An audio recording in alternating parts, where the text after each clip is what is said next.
the tight end rotation back in as Waters comes into the ball game. He is split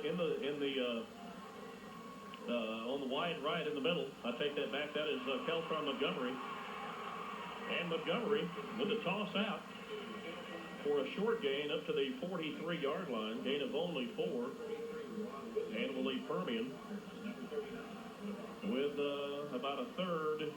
And looks to be a long 5. Or officially 4, but we're going to call it a long 5. Keaton does that so well, Barry, and he does it so quick. He tries to catch him off guard, and he does it many times with that little quick out. But what Keaton does so well is as soon as he gets the ball, it's almost standing up right where he is and throws it real quick.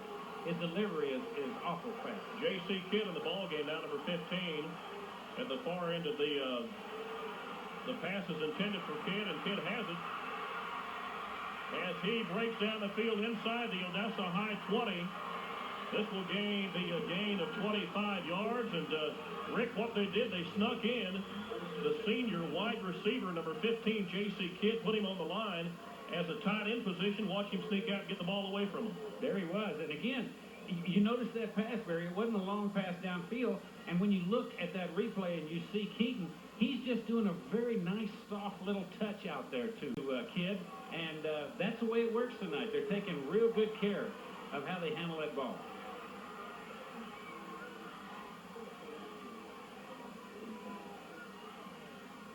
The gain was 24 from Keaton to Kidd. Going for it all as Permian has Sheldon Bass. And that is a Permian touchdown as Bass slides into second.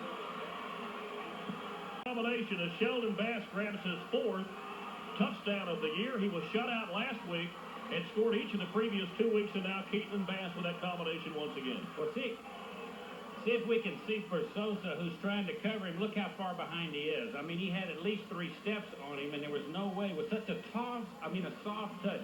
Keaton has the prettiest pass. I mean, he really has a soft touch. He's not a real hard thrower except for those little quick outs right down the line.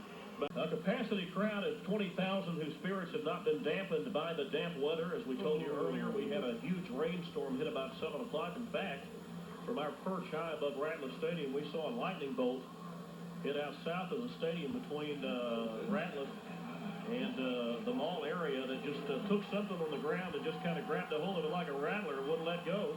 Apparently none the worse for wear. Started at the 29, moved to 71 yards for a score. Next time, a 55-yard play, 55-yard series, rather, gained in the field goal from Stevenson. And now, starting from their 28, Permian is with this pass play. Deducted without even seeing. He had that field. Keith corrects me. The gain is 8 and not 3, as I said, as the gain is inside the 15 to the 13-yard line. Once again, Keaton looking back. He's looking for Montgomery. And there is a Permian touchdown. Barry, there's no way you can defend against that. Versosa was right there with him. I mean, how many times you see this in the NFL, Rick, where you just throw it up and the offender knows where the ball is, the defender has no idea, and it's at his mercy. If he's lucky enough to put an arm up, he may can knock it away, without really knowing it. But chances are the offensive guy has the distinct advantage, and that works for a Permian 13-yard touchdown play from Keltron to Keltron Montgomery from the quarterback Nick Keaton.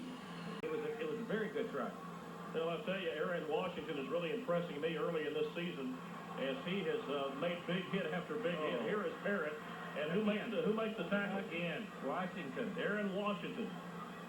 I was out watching the JV game Thursday night, and Sheldon Bass and Washington sitting up there next to me and the coaches, and Washington's really a funny guy. He looks just like a defensive back that loves to hit. Yeah, he just gives you that impression. Well, he just showed it.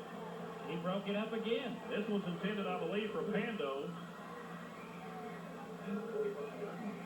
The pass intended for Donnie Tarango, number 82, instead of Pando, as I call. Pass again falls incomplete. Odessa playing on this for game this weekend, but after this weekend, things kind of begin to shake out a little bit, and you have some stragglers and some guys that are king of the hill. Well, I think you're going to see a lot of strength break out, or at least you're going to see some strength break out. a lot of people are talking about the Broncos team, that they have a good possibility of being that number 3 team in district this year, and that would be a big accomplishment for the Broncos as they have come a long ways. Of course, everybody predicting the number 1 will be the Panthers. The number 2 very well could be the Lee team, or that's going to be another big one down the road, I'll tell you. Lee and Panthers. It's going to shake out pretty quickly because Lee and Angelo meet next Friday night over in Midland. Angelo will play Cooper the week after that. So there's a lot of things happening. Rather, Odessa will play Cooper the week after that. And we're going to know a lot of things before October really gets underway as to how the district's going to shake out and who the representatives are going to be. The consensus, as Rick just mentioned a moment ago, Permian and Lee, and behind that, who knows? Odessa, Angelo, maybe Cooper. E.J. Foster will gather this one in at his 8-yard line. He tries to do a little sneaky move, but the sophomore Rory Couch up there quickly to make the tackle, number 60. There's nothing there by the time they get there. Big staff. A lot of work tonight, very effective from his tailback position as the Odessa Bronco defense is keying on John Williams. Let's go for the whole shebang. Here Oh, my gosh, what a catch. Here is Bass on the receiving end of a pass from Keaton all the way down to the 13-yard line. A 39-yard pass and run from quarterback Keaton to Sheldon Bass, the senior wide receiver. Look at this, right on the money, Rick. Watch out, Bass, though. He positioned himself. He was a little bit behind the defender, and Bass knew that he had to get himself in between the runner, the passer and the defender, and he moved in with just a couple of quick steps. He moved in between, placed himself there, and went up for the ball. Bass has a nose to get that ball. Pass Jesse, and Jesse hung on, but it still stretched him out like a clothesline.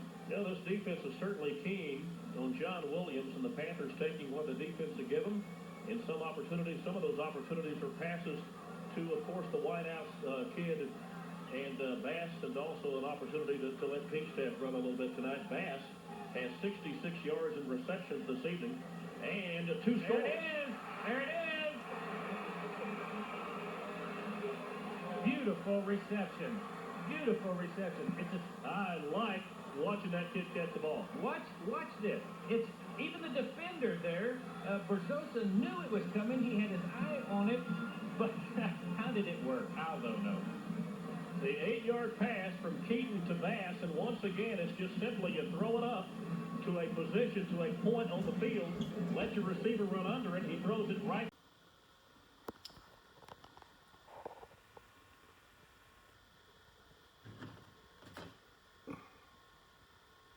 Interception.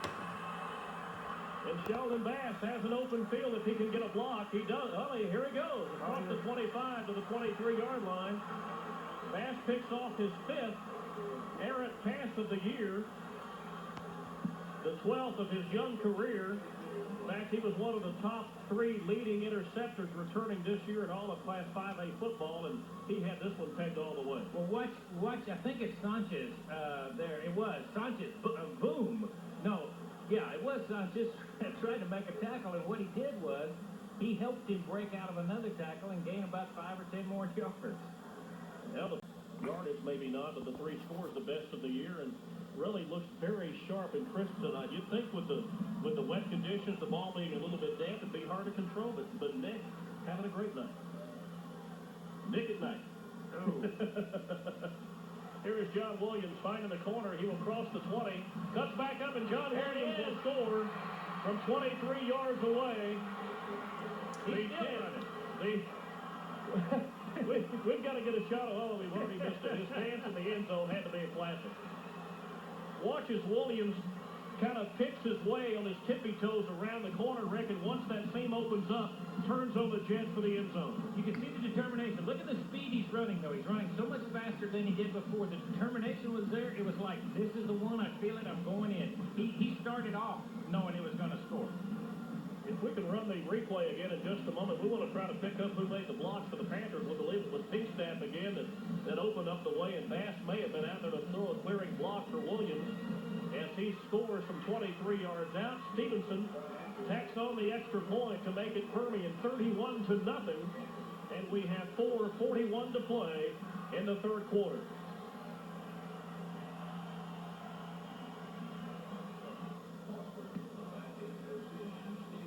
Let's look at the replay again, Rick, and see if we can catch who throws the clearing block as we kick off the point after.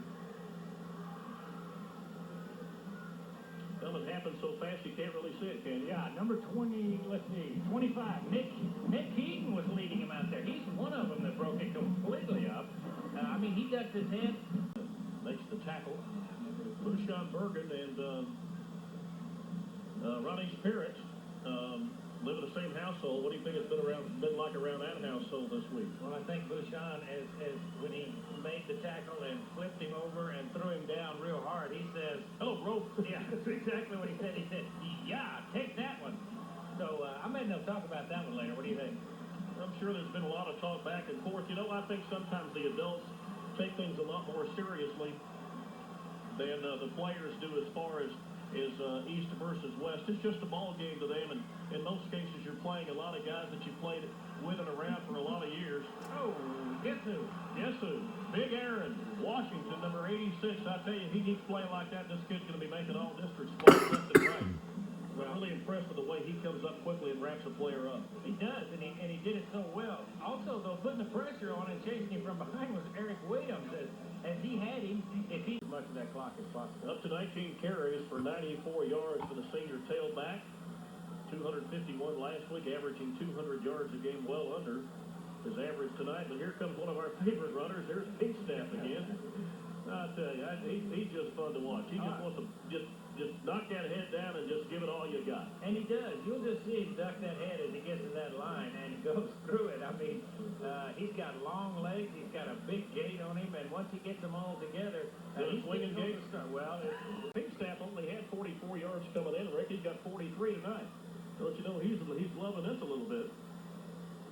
Here's the quick toss out to Montgomery. Montgomery breaks free up to the 45-yard line, and should and does have it up for the Permian first. Well, Bobby Ramirez at his defensive tackle position, kind of slid in throwing those passes. No, very methodical as we wind our way inside the half-minute mark, 29 seconds. Clock stopping to get completion. Nick Keaton unofficially 151 yards passing tonight on a 13 of 18 evening. Here is Williams. And Williams crosses midfield, and he will go all the way. Oh, no. It never fails. Maybe not. It never fails when you say that. I knew it. You put it on him. But I tell you who sprung him loose is Pinkstaff. Pinkstaff. He threw a block.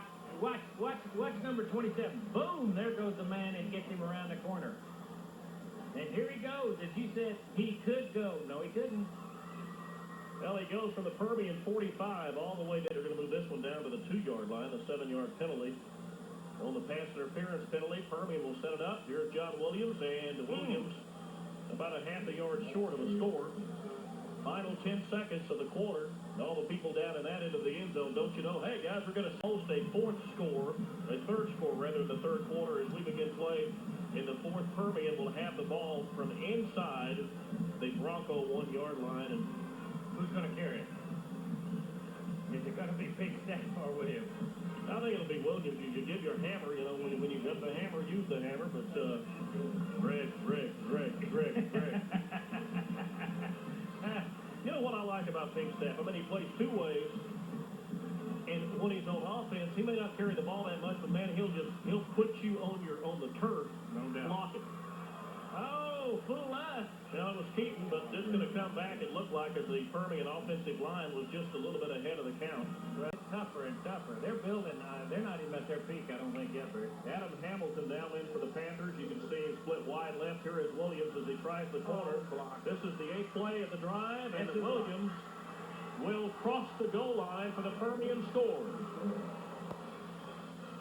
Guess who threw the key block again, Barry? And if we're going to watch two of them.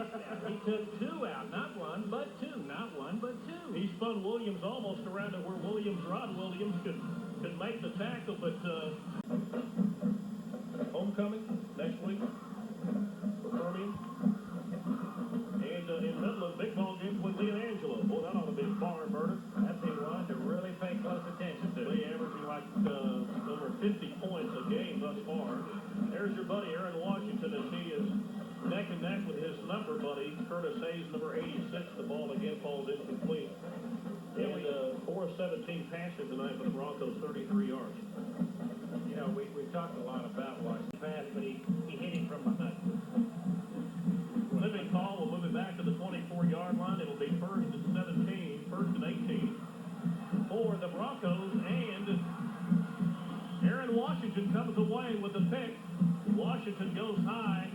He and Tolbert fighting for the ball. And Washington with his first pickoff of the year. And for Permian, the 7th intercepted pass.